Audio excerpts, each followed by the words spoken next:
Começa agora pela Rádio Rio de Janeiro, Momentos com Joana de Ângeles.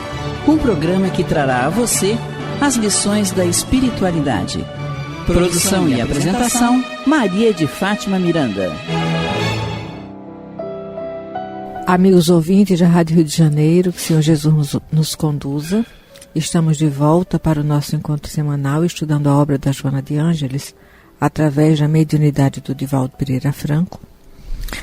Agradecidos a Deus por mais uma bênção, mais uma oportunidade, na companhia do Eduardo Araújo. Muita paz a todos. Isso, e tem um agênero que a qualquer momento se materializa, vamos aguardar. Renato Souza, daqui a pouquinho com a gente. Isso, não é? Nós estamos estudando o livro Momentos de Saúde e de Consciência. Hoje nós vamos iniciar o capítulo 9, Perante a Consciência. E na abertura do capítulo, a Joana deixa uma mensagem. A consciência divina irriga-me com a paz. Os meus equívocos são elucidados e acalmo-me, considerando as imensas possibilidades de equilíbrio que estão ao meu alcance. Diante de mim, o presente, elaborando o futuro.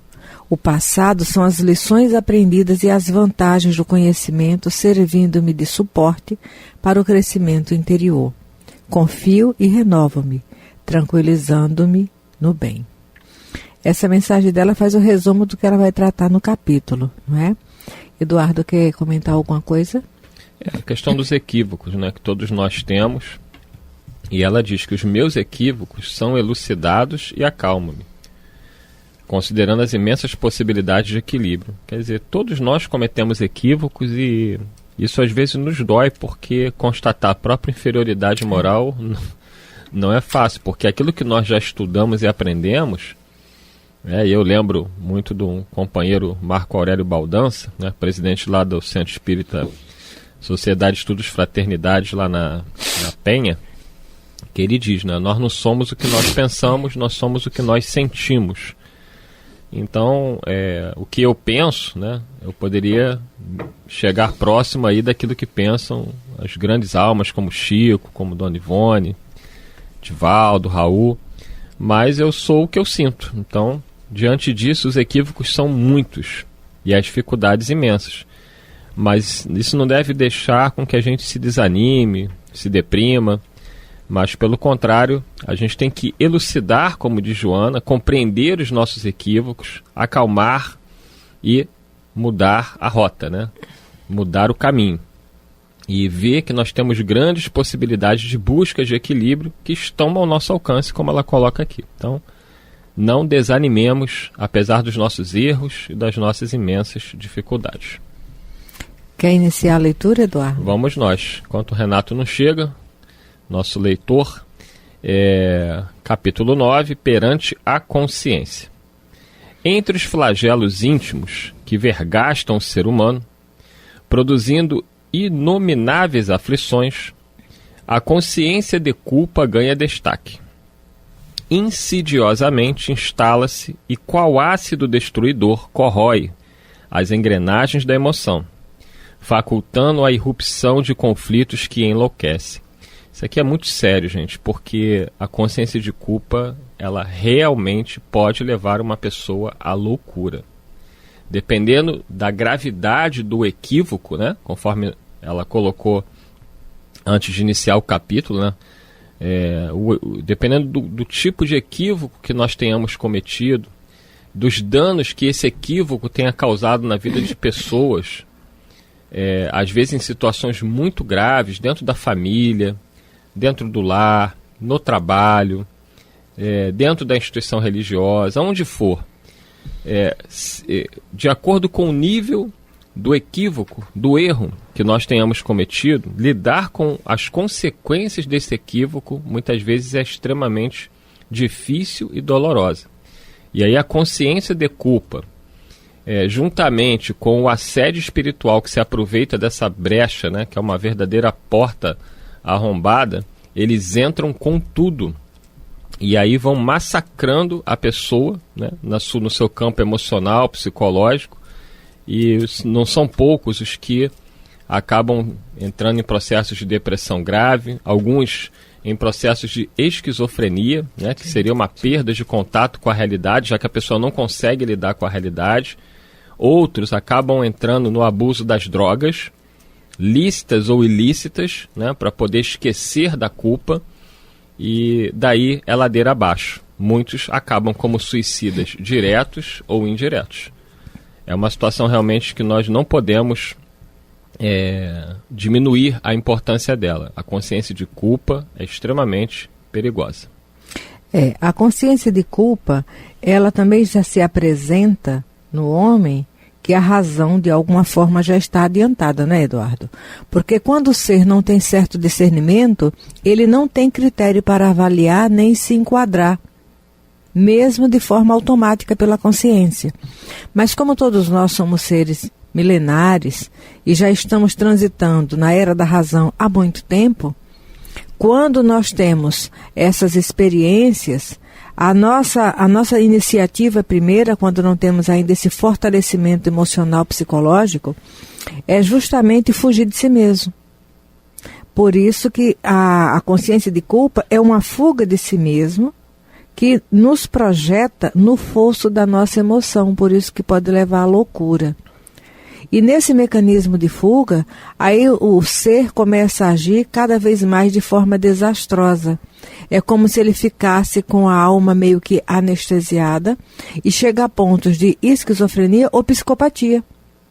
Porque fugindo de si mesmo, ele tenta se esconder e vai desenvolvendo artifícios da própria mente para se camuflar perante si mesmo e os outros em sociedade.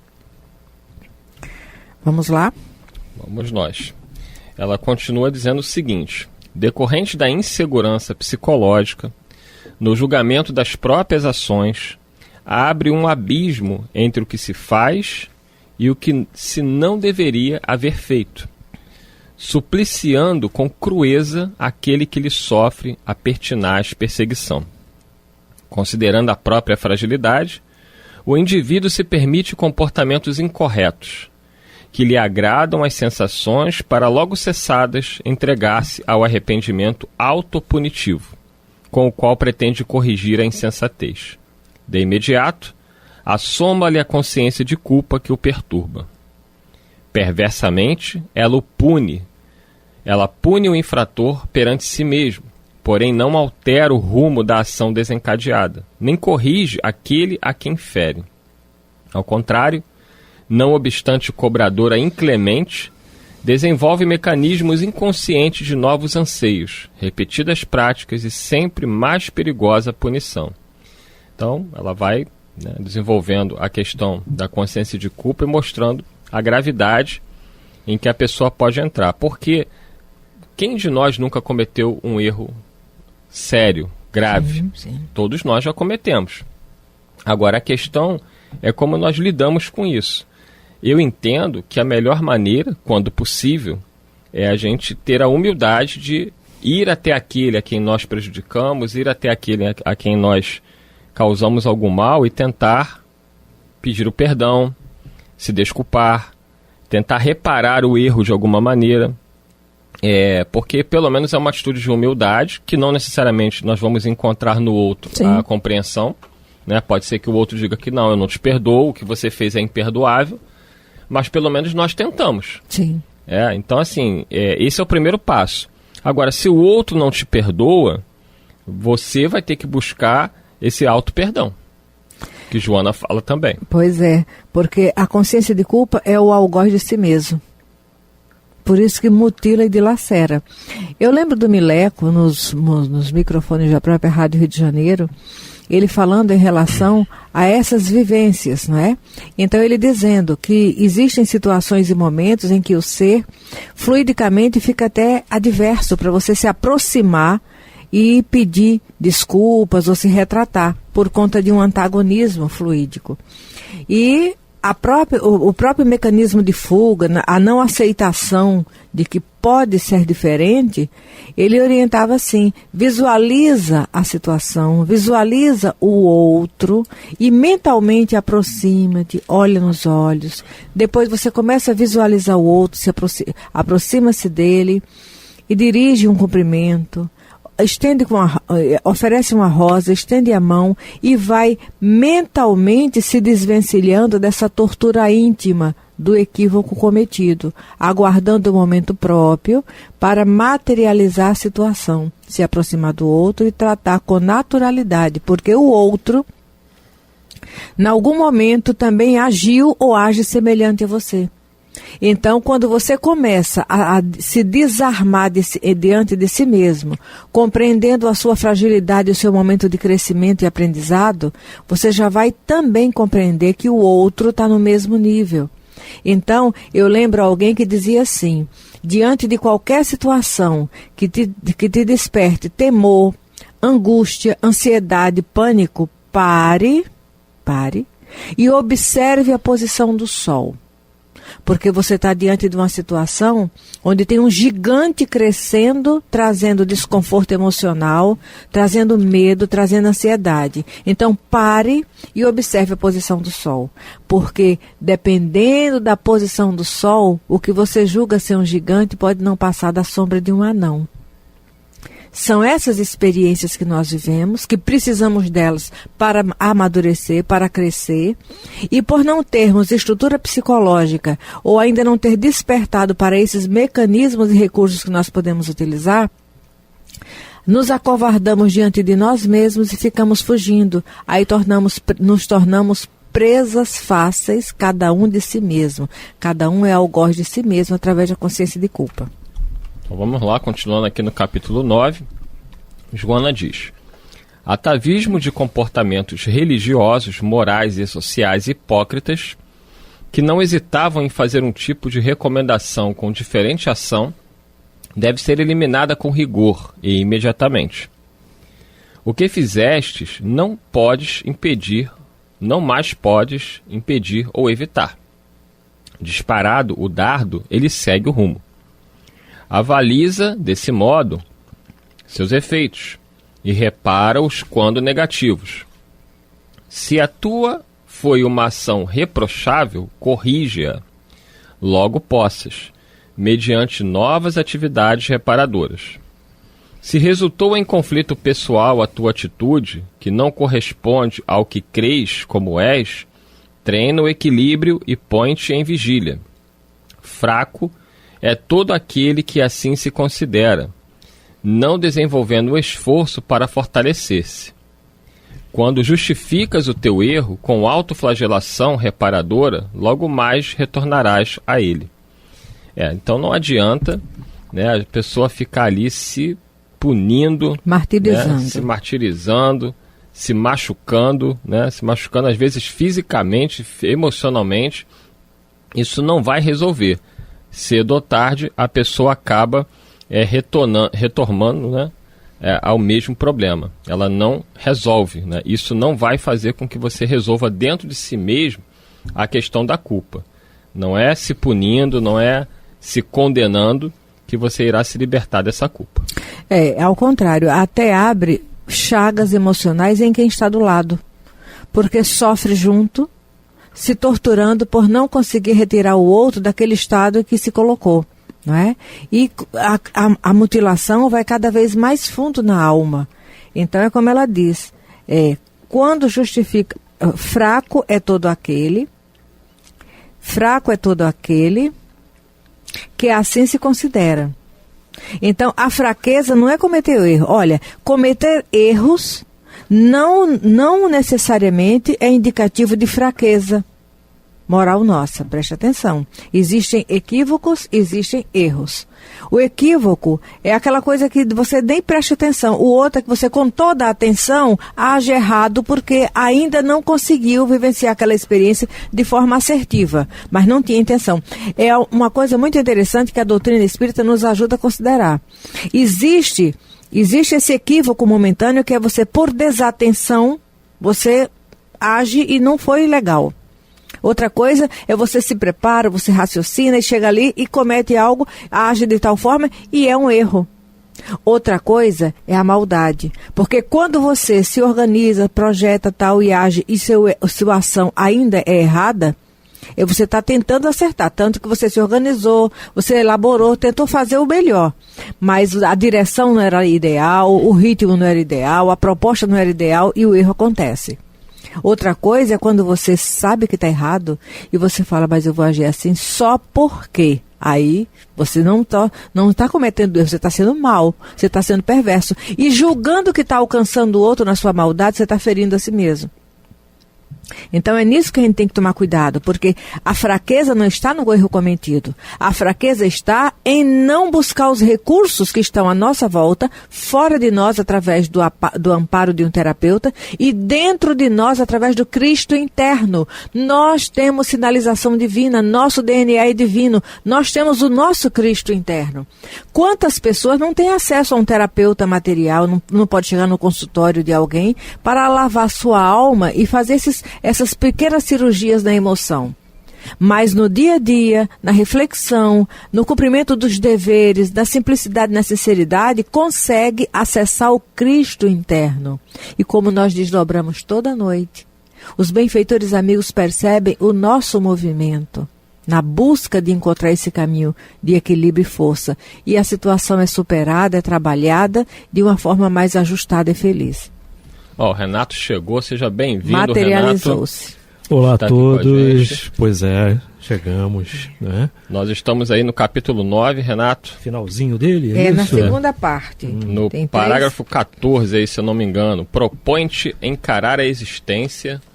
Vamos nos encontrar então, aqui. Depois da estrelinha, da primeira estrelinha. Renato vai se encontrando ali, que ainda temos... O capítulo... Aí. Capítulo sim, já achei. O capítulo eu já sabia, estava marcado. Ele já abre direto no capítulo.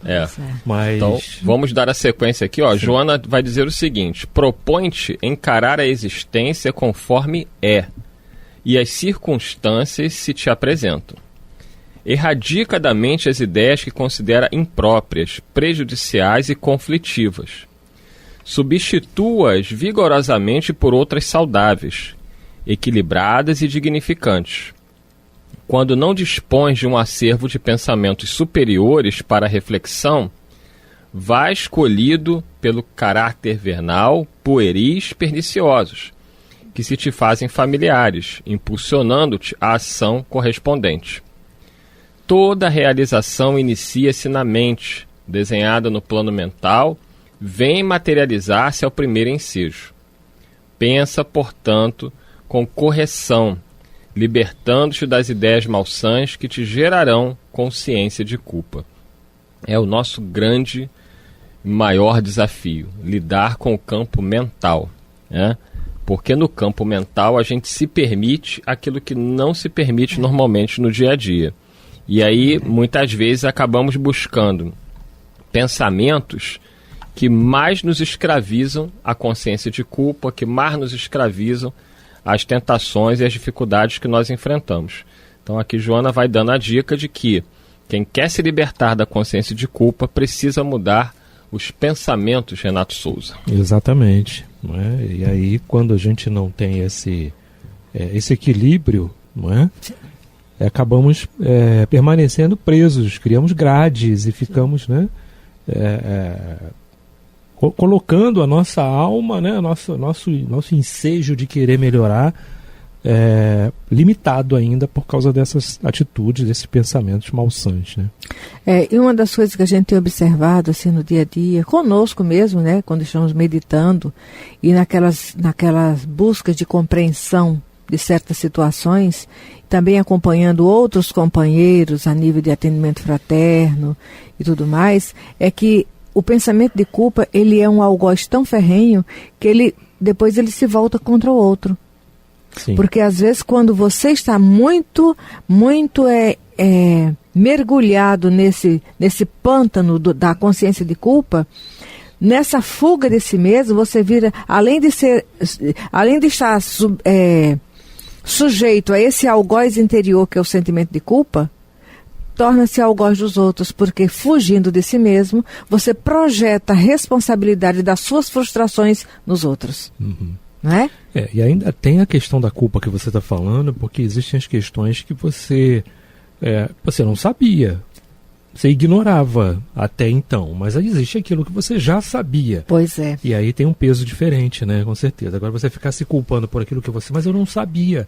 Então não vale muito a pena você ficar carregando essa culpa. Não, eu não sabia, agora já sei. Isso. A importância da meditação. Porque às vezes as pessoas pensam que meditar é sentar em postura de lótus e ficar só no Não. Que isso é uma terapia que esvazia a mente. Entendeu? Fazer essa postura de lótus, entrar nesse nível de introspecção, com essa sonorização do OM, ele é funcional, porque naquele movimento, quando você está concentrado, você vai esvaziando sua mente. Mas meditar é, acima de tudo, buscar elevar o pensamento a Deus, pedir serenidade e refletir sobre você e a vida.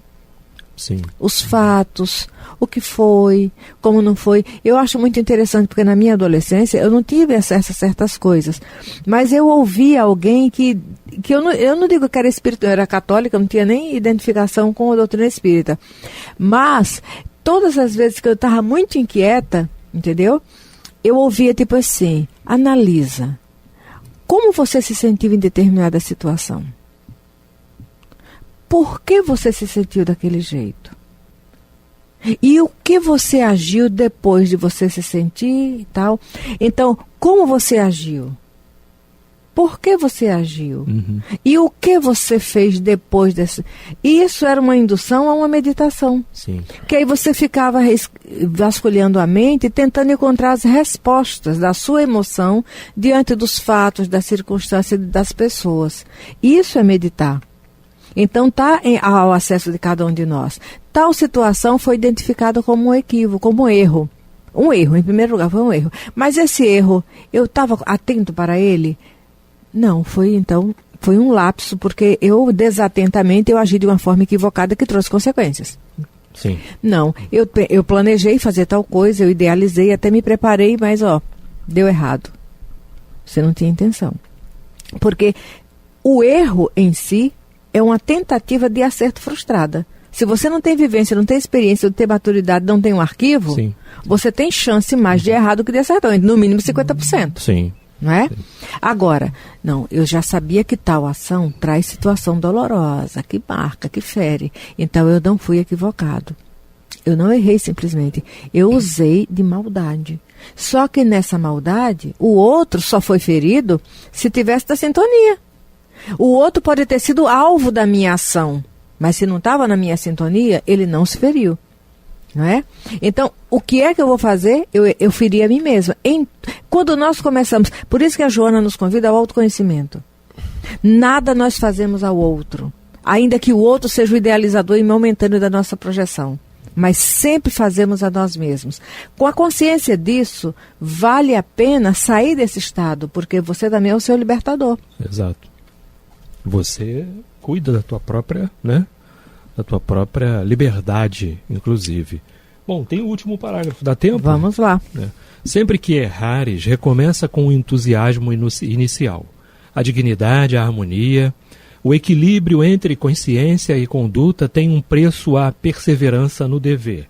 Se, todavia, tiveres dificuldade em agir corretamente, em razão da atitude viciosa, encontrar-se arraigada em ti, recorre à oração com sinceridade e a consciência divina te erguerá a paz. É interessante que ela fala, recomeça com o mesmo entusiasmo, de sempre, inicial. Porque é o que resta. O que resta pra gente?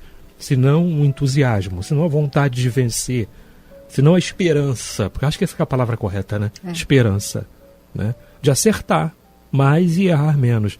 E aí a tentativa que a gente está fazendo através das reencarnações para poder chegarmos a um patamar mais alto, um nível mais alto. Hoje somos guiados, eu costumo dizer. Amanhã, quem sabe, poderemos ser guias. É isso aí. Não é? Fechou o nosso tempo, Renato. Fechou, pois é. É isso aí. Muita paz a todos e até o próximo programa, se Deus quiser. Que Jesus nos conduza. Muita paz. A Rádio Rio de Janeiro apresentou Momentos com Joana de Ângeles, um encontro com as lições da espiritualidade. Produção e apresentação, Maria de Fátima Miranda.